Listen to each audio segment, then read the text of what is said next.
നടിയെ ആക്രമിച്ച കേസിൽ പ്രോസിക്യൂഷൻ വീഴ്ചകൾ ചൂണ്ടിക്കാട്ടി കോടതി. ചാറ്റുകൾ ദിലീപ് ഡിലീറ്റ് ചെയ്തുവെന്ന് തെളിയിക്കാൻ പ്രോസിക്യൂഷൻ പരാജയപ്പെട്ടു. കേസുമായി ബന്ധപ്പെട്ട ചാറ്റുകളാണ് ഡിലീറ്റ് ചെയ്തതെന്ന് തെളിയിക്കാൻ പ്രോസിക്യൂഷന് കഴിഞ്ഞില്ല എന്നും കോടതി ചൂണ്ടിക്കാണിക്കുന്നുണ്ട്.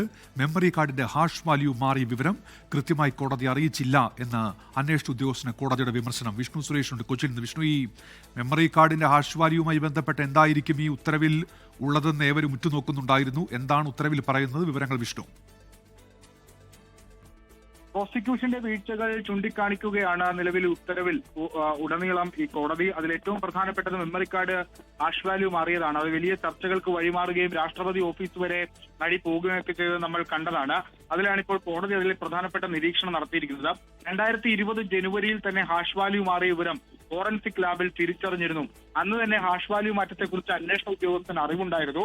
പക്ഷേ 2022 മാത്രമാണ് താനിത് അറിഞ്ഞതെന്ന് വരുത്തി തീർക്കാൻ അന്വേഷണ ഉദ്യോഗസ്ഥൻ ശ്രമിച്ചു എന്നാണ് കോടതിയുടെ നിരീക്ഷണം. ബാലചന്ദ്രകുമാറിന്റെ വെളിപ്പെടുത്തലിന് ശേഷം കേസ് വീണ്ടും സജീവമാക്കാൻ പോലീസ് നടത്തിയ നാടകമായിരുന്നു ഇതെന്ന് പരോക്ഷ വിമർശനം ഈ ഉത്തരവിലുണ്ട്. ഹാഷ് വാല്യൂയിലുണ്ടായ മാറ്റം അതിലെ ദൃശ്യങ്ങളിൽ കൃത്രിമം നടന്നുവതിന്റെ സൂചനയല്ല എന്നുള്ളതാണ് കോടതി വ്യക്തമാക്കുന്നത്. ദൃശ്യങ്ങൾ വളരെ സുരക്ഷിതമാണെന്നും കോടതി നിരീക്ഷിക്കുന്നുണ്ട്.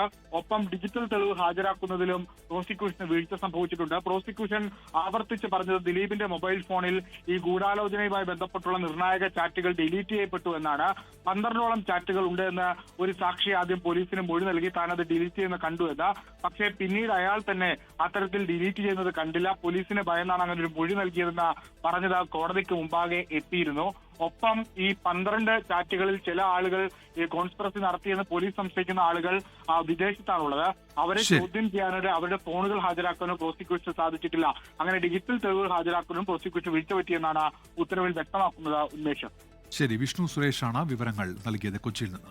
ലോകത്തെവിടെയായാലും ഏത് സമയത്തും 24 വാർത്തകളും ഓഗ്മെന്റഡ് റിയാലിറ്റി പാക്കേജുകളും എക്സ്പ്ലെയിനറുകളും വിശദമായി കാണാൻ ഞങ്ങളുടെ യൂട്യൂബ് ചാനൽ നിങ്ങൾക്ക് സബ്സ്ക്രൈബ് ചെയ്യാം.